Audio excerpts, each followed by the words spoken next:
Hello my dear students, आपका बहुत बहुत स्वागत है आपके अपने study channel the problem Hunt में। मैं आपका टीचर अवनीश और आज हम लोग पढ़ने वाले हैं structure of chromosome, cell cycle and cell division का नेक्स्ट पार्ट। इससे पहले मैंने एक पार्ट बना दिया है, जिन बच्चों ने इस पार्ट को नहीं देखा प्लीज़ उसे देख लें ताकि इस वीडियो में पढ़ाए गए सारे कॉन्सेप्ट और सारे पॉइंट्स आपको क्लियर हो जाएँ। तो आइए शुरू करते हैं आज का अपना क्लास। सबसे पहले हम लोग यहाँ देखेंगे कि जो भी स्लाइड्स मैंने आपके लिए बनाया है वो आपके बुक के हिसाब से है। बुक में भी आप देखोगे तो ये स्ट्रक्चर ऑफ क्रोमोसोम आपको 2.4 पे ही मिलेगा और यहाँ भी मैंने 2.4 ही इसको नोट करके तैयार किया है। तो आइए समझते हैं स्ट्रक्चर ऑफ क्रोमोसोम को। तो व्हाट आर क्रोमोसोम्स, मैंने इससे पहले वाले वीडियो में इसको एक्सप्लेन किया है, एक बार क्विक रिविजन कर लेते हैं। It is a thread like structure found in the nucleus. Nucleus में पाया जाने वाला स्ट्रक्चर होता है जो DNA और हिस्टोन प्रोटीन का बना हुआ होता है। तो basically chromosomes histone protein plus DNA का बना हुआ होता है। जब सेल डिवाइडिंग फेज में होता है तभी ये क्रोमोसोम विजिबल होते हैं। जब सेल डिवाइड नहीं हो रहा होता है तो ये क्रोमोसोम क्रोमैटिन फाइबर के रूप में न्यूक्लियस के अंदर कुछ इस तरह के स्ट्रक्चर में, फाइबर लाइक स्ट्रक्चर में बिखरे पड़े होते हैं। लेकिन जब सेल डिवीजन होने वाला होता है तो यही क्रोमोसोम कंडेंस हो जाते हैं। इसीलिए मैंने यहाँ लिखा है क्रोमोसोम इन कंडेंस्ड फॉर्म। कब? तो during cell division. Chromosomes become thick and visible. ये मोटे भी हो जाते हैं और दिखने लगते हैं। तो अगर पूछा जाए कि क्रोमोसोम कब विजिबल होते हैं तो आपका जवाब होना चाहिए during cell division. Cell division के टाइम पर ही क्रोमैटिन फाइबर कंडेंस हो जाता है और कंडेंस होकर एक विजिबल स्ट्रक्चर का रूप ले लेता है, जिसे हम लोग क्रोमोसोम्स कहते हैं। Each chromosomes consist of 2 sister chromatid. अब हम लोग इसे समझते हैं कि आखिर सिस्टर क्रोमैटिड क्या है, क्रोमैटिड क्या है। आप यहाँ क्रोमोसोम का स्ट्रक्चर देख रहे हैं। क्रोमोसोम सेल डिवीजन के समय कुछ ऐसा दिखता है। यहाँ आपको 2 पार्ट में ये क्रोमोसोम दिख रहा है। ये एक सिंगल क्रोमोसोम है, that is condensed form of chromatin fibre. तो यहाँ पर एक आर्म आप इसे देख रहे हैं, ये देखिए, और दूसरा आर्म ये है। इन आर्म को सेपरेटली क्रोमैटिड कहते हैं। जिस जगह ये एक दूसरे से जुड़े होते हैं इसी जगह को हम लोग कह देते हैं सेंट्रोमियर। तो सेंट्रोमियर 2 क्रोमैटिड्स को जोड़ती हैं और 2 क्रोमैटिड्स एक साथ होते हैं, एक जैसे होते हैं, that is why they are called sister chromatids. ठीक है, तो हम लोग यहाँ देख लेते हैं। इसीलिए मैंने यहाँ लिखा है each chromosome consist of 2 sister chromatid. आप यहाँ देख रहे हैं कि यहाँ पर क्रोमोसोम्स एक ही तरह के 2 स्ट्रक्चर्स के फॉर्म में है, number 1, number 2। These boths are chromatid joined together with centromere, that is why they are called chromatid या sister chromatid। आइए इसे समझते हैं। अगर डेफिनेशन की बात की जाए तो what is chromatid? 1/2 of A duplicated chromosome is called chromatid. यानी क्रोमोसोम्स क्या करता है, सेल डिवीजन के समय में अपने आप को अपना ही एक रेप्लिका या अपने ही जैसा एक और आर्म बना लेता है। लेट्स से ये एक क्रोमोसोम है, ये सेल डिवीजन के समय में अपने ही जैसा एक और ऐसा आर्म या एक और क्रोमैटिड बना लेता है। तो 1/2 of duplicated chromosome is called chromatid. ये दोनों मिलके क्या कहलाएंगे? Sister chromatid. Sister chromatid. Each chromatid contain identical DNA। अब यहाँ पर जो मैंने लिखा है वर्ड आइडेंटिकल, इसे समझ लेते हैं। वर्ड आइडेंटिकल का मतलब होता है हूबहू एक जैसा, यानी इसे हम लोग क्लोन भी कह सकते हैं। क्लोन एक बायोलॉजिकल वर्ड है, इसे आप नोट कर लीजिएगा अपने नोटबुक में।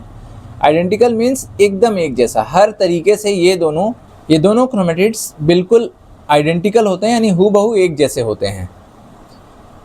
सिस्टर क्रोमैटिड क्या है? 2 identical chromatids joined together are called sister chromatid. जब ये दोनों क्रोमैटिड जॉइन हो जाते हैं एक क्रोमोसोम में, ये जो 2 क्रोमैटिड है, और जब ये क्रोमैटिड इस जगह से जुड़ा रहता है, यानी सेंट्रोमियर से जुड़ा रहता है, तो इस पूरे स्ट्रक्चर को सिस्टर क्रोमैटिड कह देते हैं। That's why 2 identical chromatids join together are called sister chromatid. समझते हैं सेंट्रोमियर क्या है। The point where 2 chromatids are attached. वो पॉइंट जहाँ पर ये दोनों क्रोमैटिड्स अटैच्ड होते हैं उसी जगह को हम लोग कह देते हैं सेंट्रोमियर। सेंट्रोमियर बहुत ही इंपॉर्टेंट है। क्यों? क्योंकि सेल डिवीजन के समय स्पिंडल फाइबर नाम का एक फाइबर स्पिंडल फाइबर यहीं से अटैच होकर क्रोमैटिड्स को दो अलग अलग पार्ट में अलग करती हैं। अगर आप इसे देखें तो एक क्रोमोसोम में कॉन्स्ट्रिक्टेड पार्ट, बात करें सेंट्रोमियर के बारे में, तो centromere is the point where two chromatids are attached is called centromere. आप यहाँ देख रहे हैं, आप यहाँ देख सकते हैं ये पोजीशन जहाँ पर दो क्रोमैटिड्स अटैच्ड हैं, दैट इज सेंट्रोमियर। सेंट्रोमियर ही वो जगह होता है जहाँ स्पिंडल फाइबर आकर कनेक्ट होगा। स्पिंडल फाइबर क्या है मैं आपको आगे आने वाले स्लाइड्स में बता दूंगा।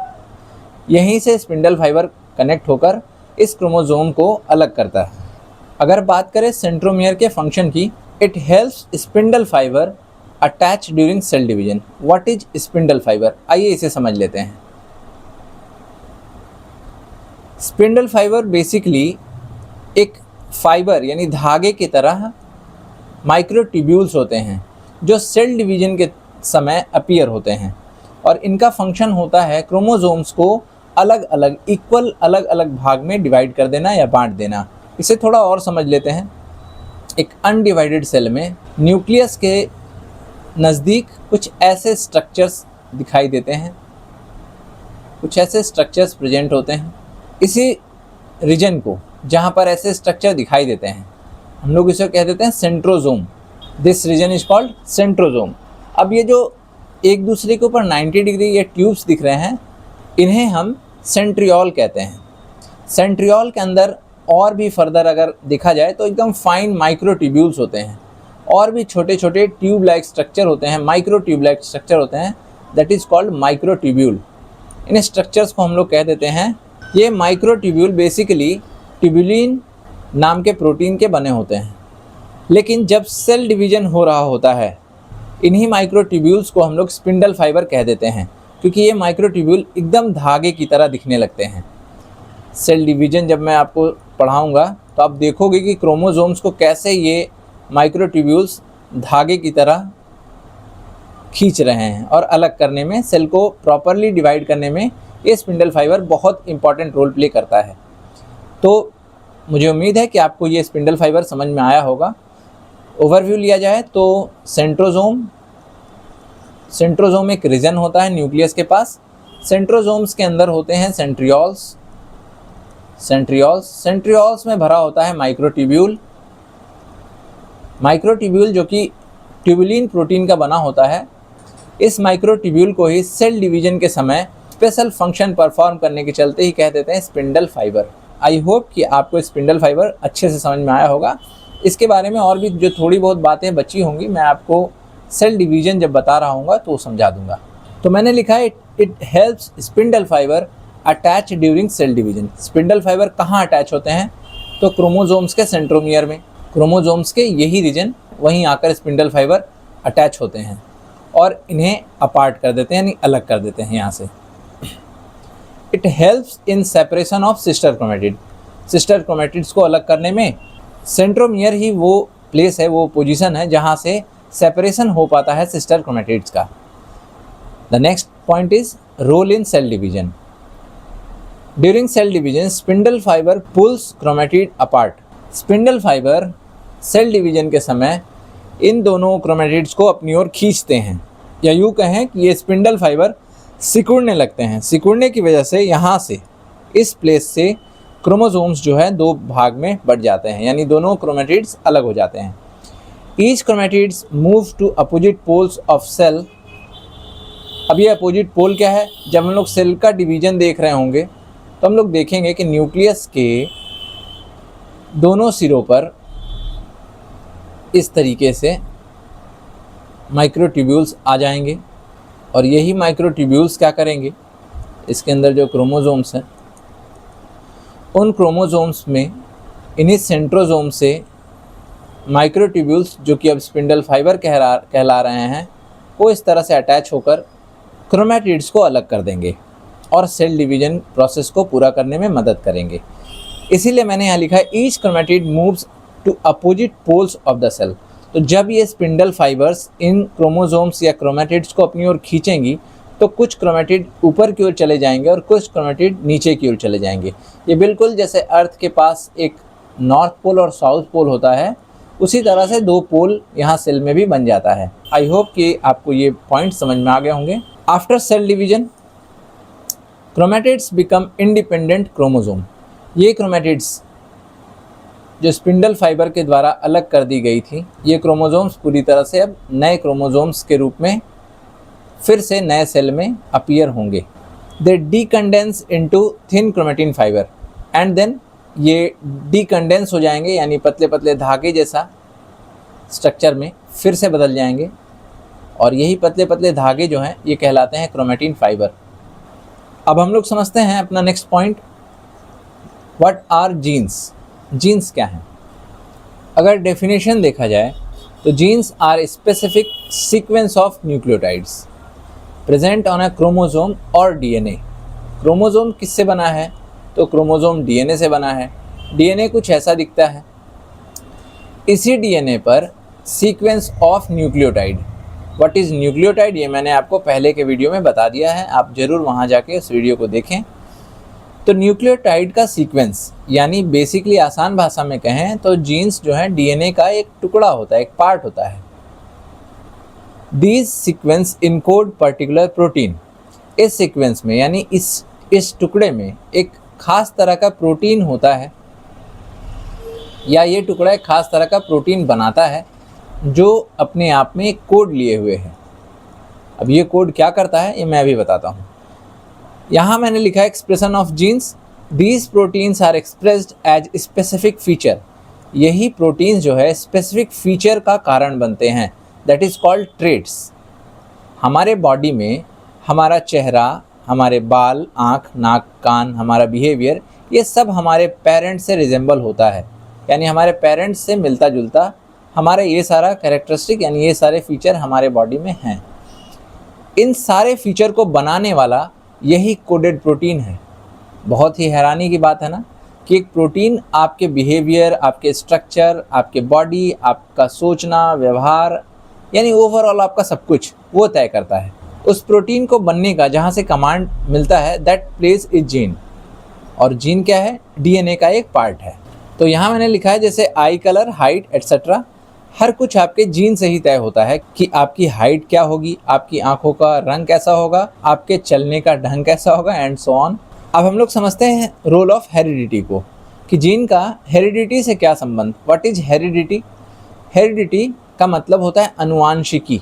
अनुवांशिकी का मतलब होता है वो सारा बिहेवियर, वो सारा कैरेक्टरिस्टिक जो हमें हमारे पेरेंट्स से मिलता है, दैट इज़ कॉल्ड हेरिडिटी। तो genes are the unit of heredity. अनुवांशिकी की इकाई, यानी इन सारे कैरेक्टरिस्टिक का यूनिट है जीन। हमारे बॉडी में ये सारे कैरेक्टरिस्टिक जो आ रहे हैं वो क्यों आ रहे हैं? क्योंकि उसका कारण जीन्स है। पहनने वाला जीन्स नहीं, डीएनए वाला genes. They are transferred from parents to offspring. ये पेरेंट्स से ऑफस्प्रिंग तक आता है। Responsible for specific characteristic in offspring. इसे ऐसे समझ लें कि मान लें किसी पेरेंट्स की हाइट काफ़ी अच्छी है, यानी टॉल है, तो संभावना है कि उसके बच्चे की भी हाइट टॉल होगी। क्योंकि हम लोग दो पेरेंट्स से मिलके बनते हैं, तो दोनों पेरेंट्स के कैरेक्टरिस्टिक को कंसीडर किया जाता है। इस फीचर के ऊपर हमारा नेक्स्ट चैप्टर है, उसमें हम लोग इसको बहुत ही डिटेल्ड वे में समझेंगे। अभी के लिए बस आप इतना समझिए कि जीन्स क्या होता है।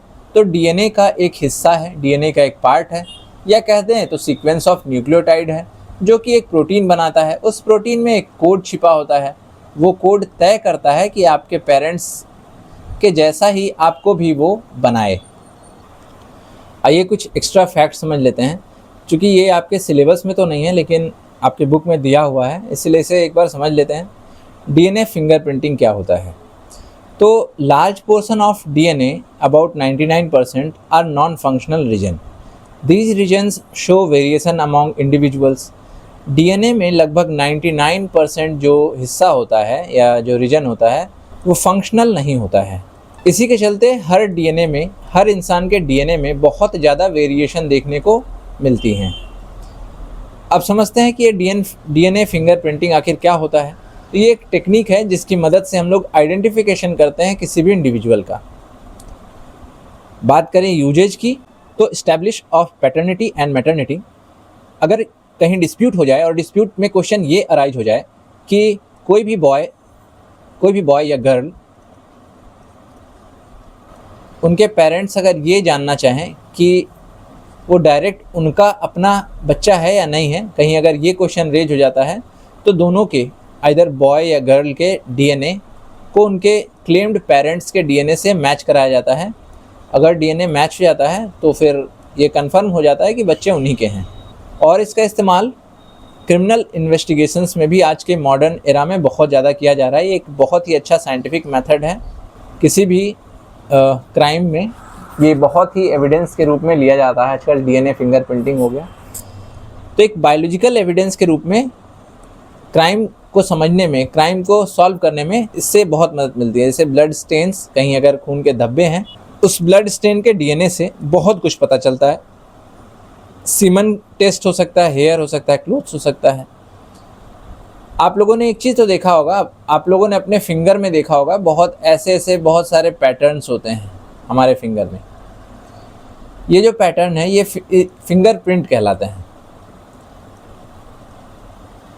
हर इंसान में ये फिंगरप्रिंट अलग अलग होते हैं और इन्हीं की मदद से हम लोग किसी भी इंडिविजुअल की पहचान आसानी से कर सकते हैं। आप देखते होंगे कि आजकल आधार कार्ड के बायोमेट्रिक से लेकर हर जगह फिंगरप्रिंटिंग कितनी यूजफुल हो रही है। इससे आपको एक इंडिविजुअलिटी मिलती है। आई होप कि आपको ये एक्स्ट्रा फैक्ट समझ में आया होगा। आगे बढ़ने से पहले मैंने प्रोग्रेस चेक रखा है ताकि आप लोग अपने आप को चेक करें कि आप लोगों ने अभी तक जो सीखा वो आपको कितना समझ में आया। बहुत बेसिक सा यहाँ फिल इन द ब्लैंक्स है। मैं चाहता हूँ कि आप लोग इस फिल इन द ब्लैंक्स को खुद से फिल करें। तो अब हम लोग देखते हैं नेक्स्ट क्या है। The next is need for new sales.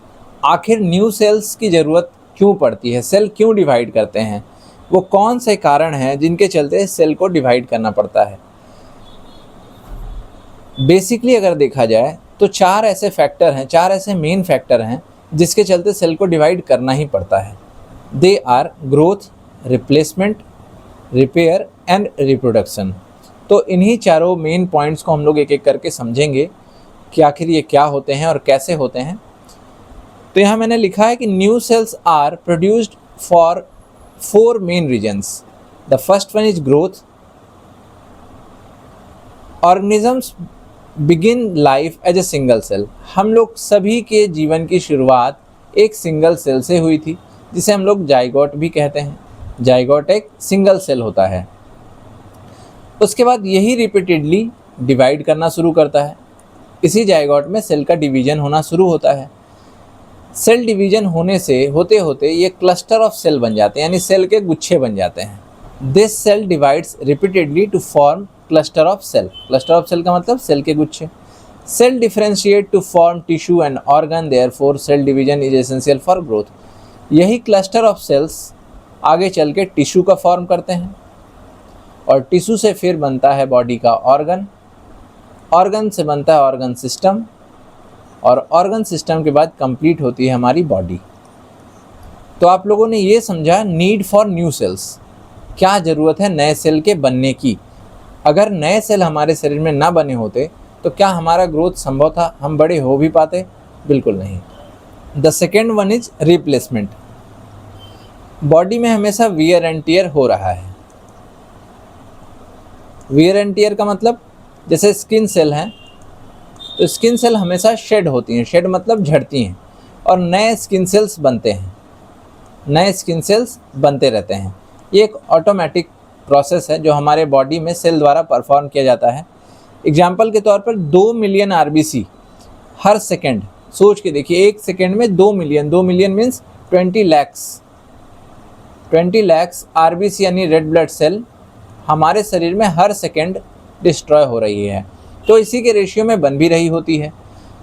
एक छोटा सा डिटेल आप यहाँ ले लें, आरबीसी हमारे शरीर में बोन मैरो में बनता है और 2 मिलियन आरबीसी तक हर सेकेंड डिस्ट्रॉय हो रही है। New cells are formed by division of parent cell. एक सिंगल पेरेंट सेल डिवाइड करके 2 डॉटर सेल बनाता है। एक सेल खत्म होकर 2 नए सेल बन जाते हैं। प्लांट्स में देखा जाए तो old leaf falls off new leaves grow.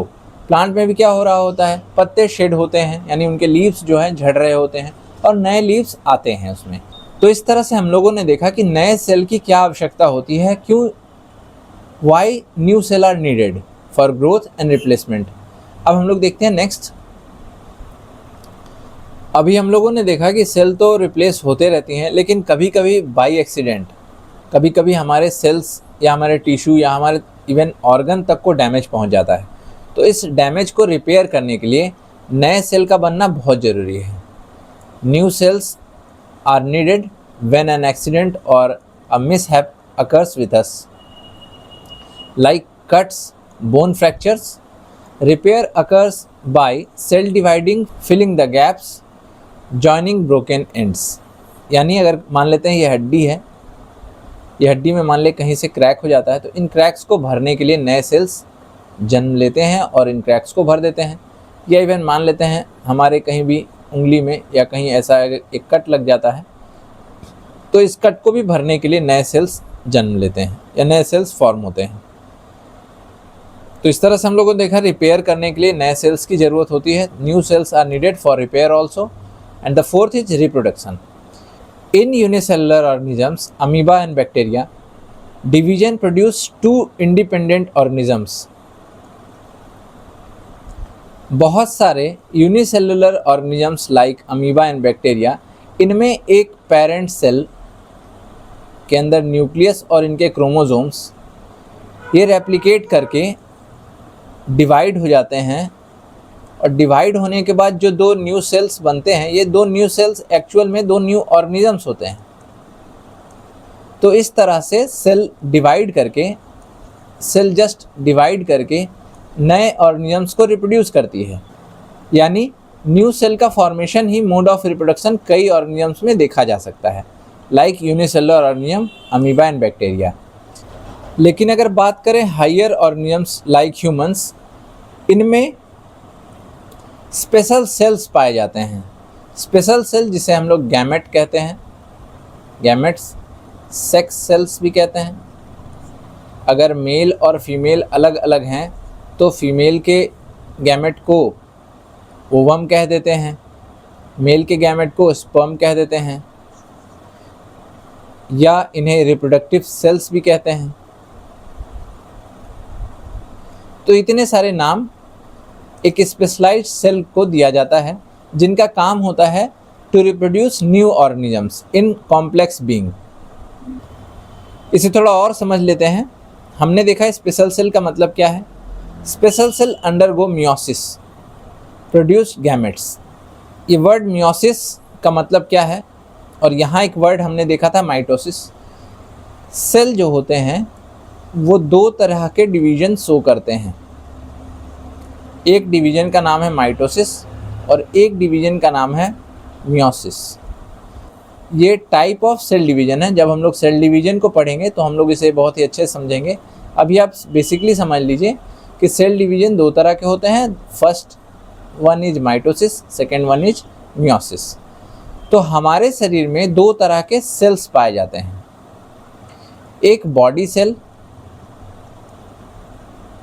जिससे हमारी पूरी बॉडी बनी होती है, और एक गैमेट्स जो रिप्रोडक्टिव सेल कहलाते हैं।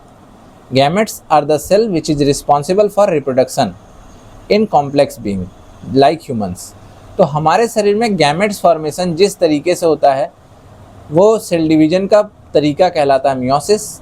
यानी meiosis is a type of cell division by which gametes are formed.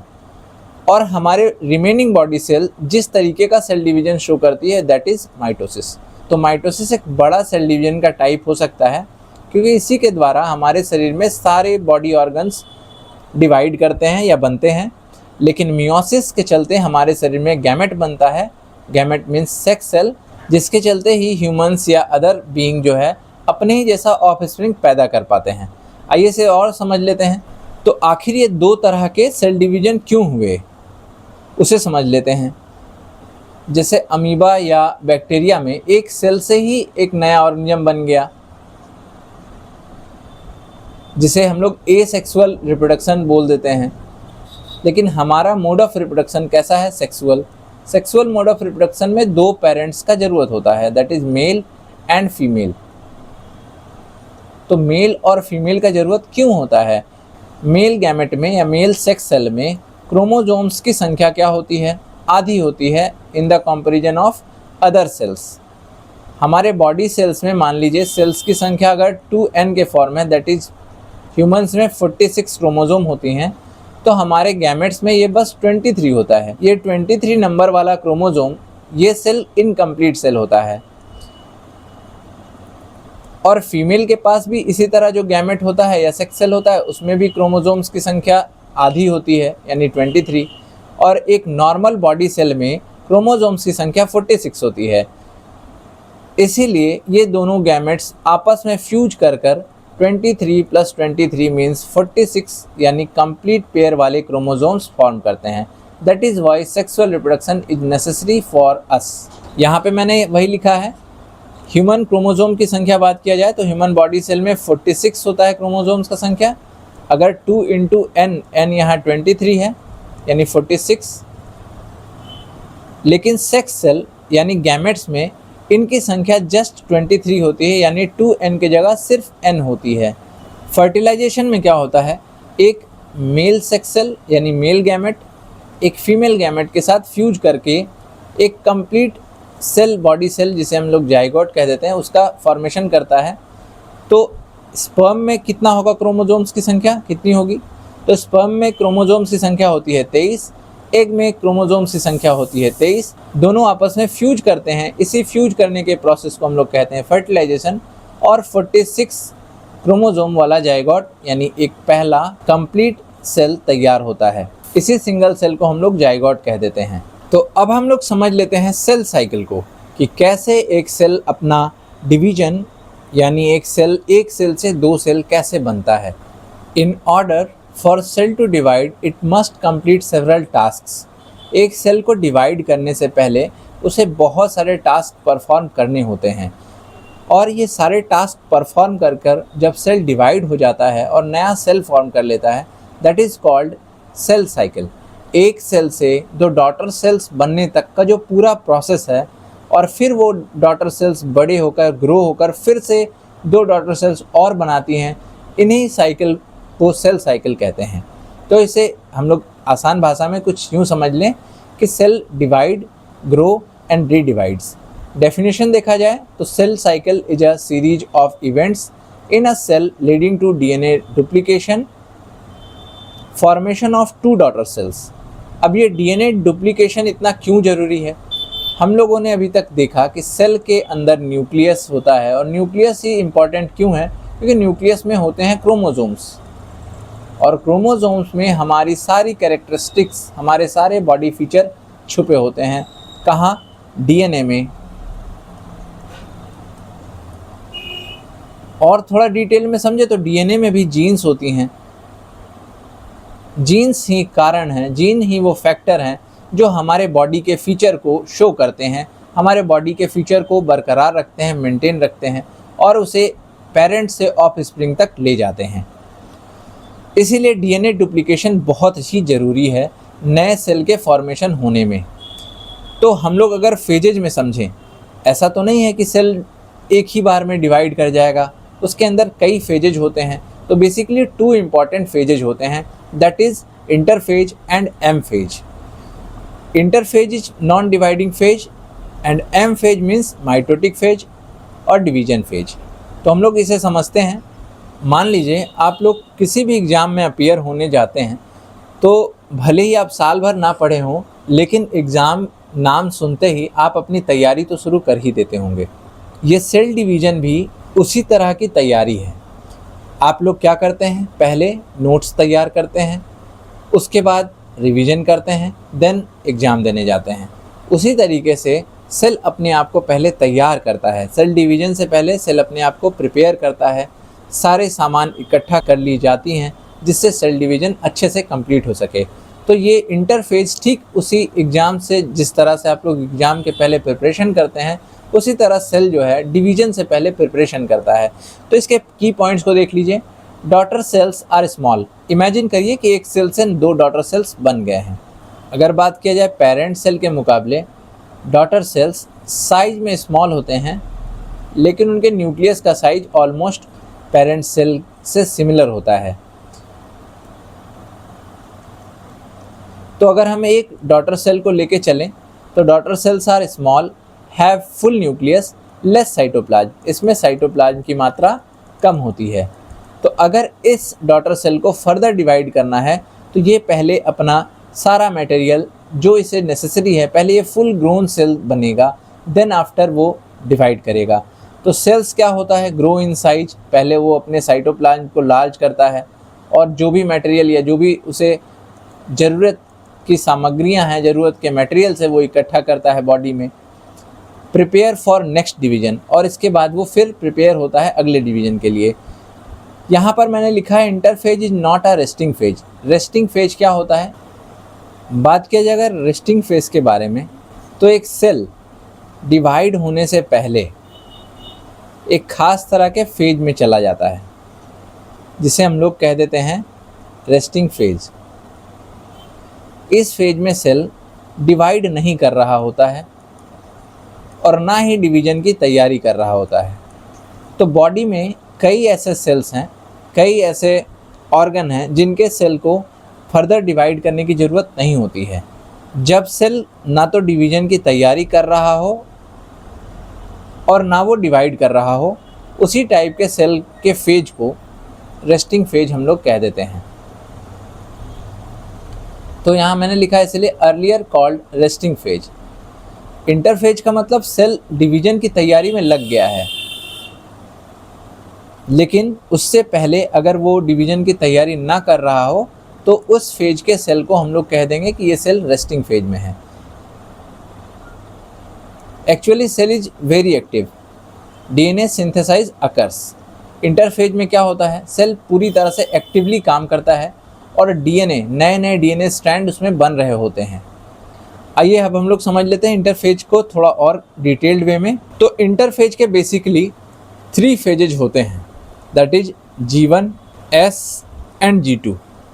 G1 for growth phase, first growth phase, S for synthesis phase और G2 means second growth, G2 means second growth phase. इन्हीं phases को हम लोग detail में अभी समझ लेते हैं। तो मैंने यहाँ लिखा है first growth phase that is G1। इसमें क्या होता है, आरएनए और प्रोटीन बनाई जाती हैं सेल द्वारा, नए नए आरएनए और नई प्रोटीन बनाए जाते हैं, सिंथेसाइज की जाती हैं। साइटोप्लाज्म बढ़ जाता है एक सेल का। मैंने अभी अभी आपको बताया कि जो डॉटर सेल्स होती हैं उसमें साइटोप्लाज्म की मात्रा पेरेंट सेल की तुलना में कम होती है। तो फर्स्ट जो G1 फेज है, उस G1 फेज में साइटोप्लाज्म को और बढ़ाया जाता है, यानी साइटोप्लाज्म की मात्रा बढ़ती है, आरएनए बनते हैं, नए नए आरएनए बनते हैं और प्रोटीन बनाई जाती हैं। Organelles divides, organelles like mitochondria in animals and chloroplast in plants are divide. तो अगर एक एनिमल सेल को देखा जाए तो इसमें माइटोकॉन्ड्रिया जो है वो फर्दर डिवाइड कर जाती है। एक बहुत इंपॉर्टेंट बात याद रखना है कि माइटोकॉन्ड्रिया के पास उसका अपना डीएनए होता है। सेम लाइक दैट अगर कोई प्लांट सेल है, मान लीजिए एक प्लांट सेल है, तो इस प्लांट सेल में क्लोरोप्लास्ट नाम का ऑर्गेनल पाया जाता है जिसके पास उसका अपना पर्सनल डीएनए होता है। कुछ सेल ऑर्गेनल्स भी इस G1 फेज में यानी ग्रोथ 1 फेज में डिवाइड करते हैं। हम लोगों ने क्या समझा, हम लोगों ने समझा कि G1 फेज में साइटोप्लाज्म इंक्रीज होता है, आरएनए एंड प्रोटीन सिंथेसाइज की जाती हैं और एनिमल सेल अगर है तो उसमें माइटोकॉन्ड्रिया का डिवीजन होता है। अगर प्लांट सेल हैं तो उनमें क्लोरोप्लास्ट जैसे सेल ऑर्गेनल का डिवीजन हो जाता है। तो that's all for G1 phase. अब हम लोग समझते हैं सिंथेसाइज फेज में क्या होता है, यानी S फेज में क्या होता है। S फेज में इंटर करने से पहले सेल का फेट यानी सेल का क्या होगा ये तय होता है। आप कहेंगे सेल का क्या होगा का क्या मतलब है सर? इसका ये मतलब है कि हर सेल G1 फेज के बाद कोई ज़रूरी नहीं है कि वो सिंथेसाइज फेज में ही जाएगा। उससे पहले एक और फेज होता है जिसे कहते हैं G0 फेज, या जिसे हम लोग अभी अभी समझ रहे थे रेस्टिंग फेज। अगर कोई सेल इस फेज में चला गया यानी G0 फेज में चला गया तो वो कभी सेल डिवीज़न नहीं करेगा, वो हमेशा के लिए उसी फेज में परमानेंटली रह जाएगा। लेकिन अगर कोई सेल G1 फेज से S फेज की ओर यानी सिंथेसिस फेज की ओर जाता है तभी वो सेल डिवीजन करेगा, अदरवाइज कोई सेल डिवीजन नहीं भी कर सकता है। तो समझ लेते हैं इसे। अगर इस फिगर को देखा जाए, यहाँ पर 2 डॉटर सेल्स बन चुकी हैं। अब ये डॉटर सेल G1 फेज तक तो ठीक है, G1 फेज तक ये डॉटर सेल्स अपना सारा काम करेगा, दैट इज़ RNA और प्रोटीन सिंथेसाइज करेगा, माइटोकॉन्ड्रिया डिवाइड होगा, अगर प्लांट सेल है तो क्लोरोप्लास्ट डिवाइड होगा। लेकिन G1 से सिंथेसिस फेज की ओर जाने से पहले सेल रेस्टिंग फेज में भी जा सकता है, that is called G0 phase. इसी G0 फेज को हम लोग क्या कहते हैं?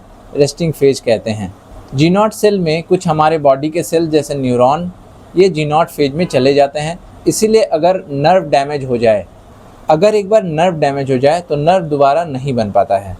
तो आप लोगों ने समझा कि एक सेल G1 फेज के बाद आइदर 2 डायरेक्शन में जा सकता है, सिंथेसिस फेज में या G0 फेज में। अगर कोई सेल G0 फेज में चला गया तो वो फिर कभी डिवाइड नहीं करेगा, या कंडीशनल ऐसी कंडीशंस आती हैं तो कभी कभी कुछ सेल्स G0 फेज से फिर से एक्टिव होकर सिंथेसिस फेज में आते हैं। लेकिन कई सेल्स ऐसे होते हैं जो फिर परमानेंटली कभी भी G0 फेज से सिंथेसिस फेज की ओर नहीं आते हैं। ये कुछ सेल के एग्जांपल में मैंने बताया, आपको नर्व सेल का एग्जांपल दिया जो एक बार G0 फेज में जाने के बाद फिर कभी सिंथेसिस फेज में नहीं आते हैं। लेकिन हमारे लीवर में हिपैटिक सेल्स होते हैं जो अगर कोई इंजरी हो जाने की स्थिति में, किसी डैमेज हो जाने की स्थिति में, वो G0 फेज से फिर से सिंथेसिस फेज पर आ जाते हैं। अगल बगल के सेल्स उनको सिग्नल देते हैं कि यहाँ पर इंजरी हुई है और सेल्स फिर से G0 से सिंथेसिस फेज में आ जाते हैं। तो आप लोगों ने 2 एग्जाम्पल्स देखा, एक नर्व सेल का एग्जाम्पल और एक हिपैटिक सेल का एग्जाम्पल। हिपैटिक सेल में ये रेस्टिंग फेज से फिर से इंटरफेज में इंटर कर जाता है, लेकिन यहाँ नर्व सेल के एग्जाम्पल में वो एक बार रेस्टिंग फेज में जाने के बाद दोबारा कभी डिवीजन फेज में नहीं आता है। आई होप कि आपको ये दोनों एग्जाम्पल से ये G1 फेज के बाद सेल का क्या होगा ये कॉन्सेप्ट आपका क्लियर हो गया होगा। So next phase is synthesis phase, जिसे हम लोग S से, कैपिटल लेटर S से डिनोट कर रहे हैं। इस फेज में क्या होता है? इस फेज में सबसे इंपॉर्टेंट काम होता है DNA का रेप्लिकेशन। एक DNA फिर से नए DNA में बदल जाते हैं कुछ इस तरह से, और यहाँ से DNA के नए नए पेयर्स बनना शुरू हो जाते हैं। कुछ इस तरह का DNA रेप्लिकेशन इसी फेज में शुरू होता है, यानी एक DNA ओल्ड DNA से न्यू DNA स्ट्रैंड की ओर बनना शुरू हो जाता है। क्योंकि आप जानते हैं कि DNA ही जो है न्यूक्लियस का या क्रोमोसोम्स का सबसे कॉम्प्लीमेंट्री या सबसे एसेंशियल मटेरियल है। तो यहाँ आप क्या देख सकते हैं? Chromosomes form sister chromatids. अगर क्रोमोसोम्स को देखा जाए तो एक सिंगल क्रोमोसोम्स इसी फेज में इस तरह के फॉर्म में आ जाता है, यानी एक क्रोमोसोम आइडेंटिकल क्रोमैटिड्स या सिस्टर क्रोमैटिड्स में बदल जाता है। The third one is second growth phase, जिसे हम लोग G2 से रिप्रेजेंट कर रहे हैं। इसमें क्या होता है? ये काफ़ी शॉर्ट फेज है। इसमें फिर से RNA और प्रोटीन की सिंथेसिस होती है। सेल अब प्रिपेयर हो जाता है डिवीजन के लिए। सो G2 is the last phase of preparation of cell division. आइए अब हम लोग देख लेते हैं कि फॉर्मेशन ऑफ न्यू DNA कैसे होता है, यानी DNA डुप्लीकेशन जो कि सिंथेसिस फेज में हो रहा होता है। तो आखिर ये DNA कैसे डुप्लीकेट होता है या रेप्लिकेट होता है? ये बहुत ही कॉम्प्लेक्स प्रोसेस है। इसके बारे में आप हायर क्लासेस में अच्छे से पढ़ेंगे। ये DNA रेप्लिकेशन कोई एक सिंपल प्रोसेस नहीं है, काफ़ी डेलिकेट और काफ़ी कॉम्प्लेक्स प्रोसेस है। इसके बारे में आपको हायर क्लासेस में फिर से बताई जाएंगी। यहाँ हम लोग बेसिकली समझ लेते हैं। तो यहाँ प्रोसेस देख रहे हैं, DNA डबल हेलिक्स होता है। जो DNA आपका कैसा होता है? डबल हेलिकल स्ट्रक्चर होता है, कुछ यूँ। इसमें ये जो लास्ट के हेलिक्स हैं, या ऐसे समझ लें तो लास्ट के जो हेलिक्स है ये ओपन हो जाते हैं, इस तरह खुल जाते हैं, और ये जो ओल्ड स्ट्रैंड्स हैं इसके साथ न्यू स्ट्रैंड्स बनना शुरू हो जाता है।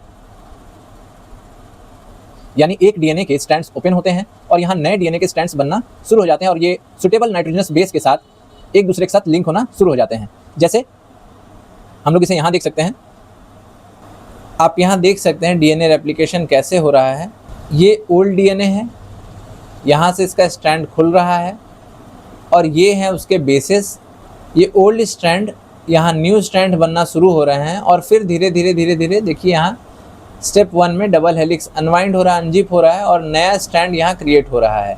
आप ये बात याद रखिएगा कि सुटेबल नाइट्रोजनस बेस के साथ उसके सुटेबल पेयर ही जुड़ते हैं। जैसे एडनिन के साथ थाइमिन, ग्वानिन के साथ साइटोनिन, ये सारे नाइट्रोजनस बेस हैं, यानी इसे ही कॉम्प्लीमेंट्री बेस पेयरिंग कहते हैं। तो ये बेस पेयरिंग होने के बाद 2 आइडेंटिकल, 2 नए DNA मॉलिक्यूल बनकर तैयार हो जाते हैं। तो हम लोगों ने इसे इमेज की मदद से समझा। मैंने यहाँ जो लिखा है उसे एक बार पढ़ लें। Each old strand act as a template. जो पुराने स्टैंड होते हैं वो एक टेम्पलेट की तरह होते हैं। जैसे आप अगर मान लेते हैं एक पेज की आप फोटोकॉपी कराना चाहते हैं तो आप एक टेम्पलेट ले तो जाओगे ना, इसी से आप फिर फोटोकॉपी कराकर 2 कॉपीज़ आपको मिलती हैं। तो ये जो आप ले गए थे इसे हम लोग टेम्पलेट कहते हैं, यानी मूल प्रति जो आपके पास मेन कॉपी थी, उसी से आपने न्यू कॉपी बनवाई। उसी तरह से DNA के जो पुराने स्टैंड हैं दैट इज़ कॉल्ड टेम्पलेट, और इसी टेम्पलेट को देखकर यहाँ जो बेस पेयर हैं उसी के अकॉर्डिंगली नए बेस पेयर बनते हैं और DNA एक नया DNA बनकर तैयार हो जाता है। New strands are formed alongside, यानी जिधर जैसे होना चाहिए, जैसे मान लो ये हेलिक्स ऐसे खुला है तो इसी के अलॉन्गसाइड ऐसा हेलिक्स बनता जाएगा। Each DNA molecules has 1 old stand 1 new stand. Her DNA molecule में आप देख रहे हैं यहाँ ये पुराना वाला स्टैंड आया और इसके पास ये वाला पुराना स्टैंड आया, तो ये जो नए 2 DNA बने इसके पास एक ओल्ड स्टैंड है और एक न्यू स्टैंड है। मैं आप लोग से क्वेश्चन पूछता हूँ, can sell cycle go on endlessly? क्या सेल साइकिल जो है एंडलेसली होता रह सकता है? क्या ये पॉसिबल है कि एक ऑर्गेनिज्म के बॉडी में सेल का डिवीजन हमेशा होता रहे? क्या ये संभव है? अगर ऐसा होता तो किसी ऑर्गेनिज्म का कभी डेथ ही ना हो रहा होता। तो इसका आंसर है no. Cell cycle can stop permanently, stop temporarily, continue when needed. ये 3 बातें जो हैं ये कंडीशनल बातें हैं और डिपेंड करती हैं डिफरेंट सेल के ऊपर। जैसे मैंने बताया आपको कि नर्व सेल जो होते हैं वो एक बार बनने के बाद फिर दोबारा कभी नहीं बनते हैं, यानी नर्व सेल का जो डिवीज़न है वो स्टॉप परमानेंटली। लेकिन हमने एक हेपेटिक सेल का एग्जांपल लिया था, यानी लीवर के सेल का। ये क्या होते हैं, टेम्परेरी रूप से G0 फेज में रहते हैं, लेकिन अगर किसी तरह का ज़रूरत आन पड़ती है, कोई एक्सीडेंट में चोट लग जाता है या किसी तरह से लीवर को कोई डैमेज पहुंचता है, तो ये G0 फेज से फिर से डिवाइडिंग फेज में चले आते हैं। तो ये क्या है, ये कुछ समय के लिए बंद तो है, इसमें सेल डिवीजन कुछ समय के लिए बंद तो है, लेकिन ज़रूरत पड़ने पर फिर से डिवीजन शुरू हो जाता है इस सेल का। आइए कुछ एग्जांपल्स देख लेते हैं कि ऐसे कौन से सेल्स हैं जिनमें फिर कभी सेल का डिवीजन नहीं होता है।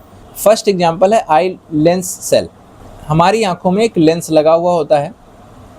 लेंस बहुत छोटे छोटे क्रिस्टल से मिलके बने होते हैं और ये क्रिस्टल्स शेड होते रहते हैं और बनते रहते हैं, यानी क्रिस्टल्स बनते हैं, सेल नहीं। एक बार ये लेंस कंप्लीट होने के बाद, एक बार इस लेंस के डेवलपमेंट के बाद इसमें कोई सेल डिवीजन नहीं होता है, यानी अगर लेंस में किसी तरह का कोई डैमेज हो जाए तो फिर से सेल रिपेयर नहीं कर पाएगा इसे। दूसरा एग्जांपल है brain cells, that is nerves. Nerve cell भी कभी नहीं बनते, मसल सेल्स कभी नहीं बनते, लेकिन रेगुलर रिप्लेसमेंट वाले सेल्स जो हैं वो हैं स्किन सेल्स। हर 2 वीक में, एवरी 2 वीक्स में नए सेल, एक सेल से 2 नए सेल बन जाते हैं। एक RBC की लाइफ स्पैन 120 डेज़ की होती है। Bone cell 10 years. Gut epithelial cells 5 days. What is gut epithelial cells? हमारे माउथ के बाद जो एलिमेंट्री कैनल है, माउथ से लेकर एनस तक जो एलिमेंट्री कैनल है उसे ही हम लोग गट कह देते हैं, इसे ही हम लोग गट कहते हैं। तो गट की जो लाइनिंग है यानी एपिथेलियल सेल है, ये 5 दिन में नई सेल के रूप में बदल जाती हैं। लिवर सेल्स 1 to 2 ईयर्स, लेकिन ये कंडीशनल होती है, मैंने आपको अभी बताया। तो इस तरह से हम लोगों ने देखा कि सेल साइकिल जो है वो एंडलेसली नहीं हो सकता है, ये कंडीशनल होता है। अलग अलग सेल पर डिपेंड करता है कि कुछ सेल परमानेंटली स्टॉप कर देते हैं डिवीजन, कुछ टेम्पररीली, और ऐसे कंडीशन आने पर वो फिर से कंटिन्यू हो जाते हैं। That's all for today my dear students. मिलते हैं आप लोगों से नेक्स्ट वीडियो में। तब तक के लिए खुश रहिए, पढ़ते रहिए, स्वस्थ रहिए। Thank you. आपको साइंस इंटरेस्टिंग लगती है तो लाइक करो, शेयर करो और चैनल को सब्सक्राइब करो। Thanks for watching.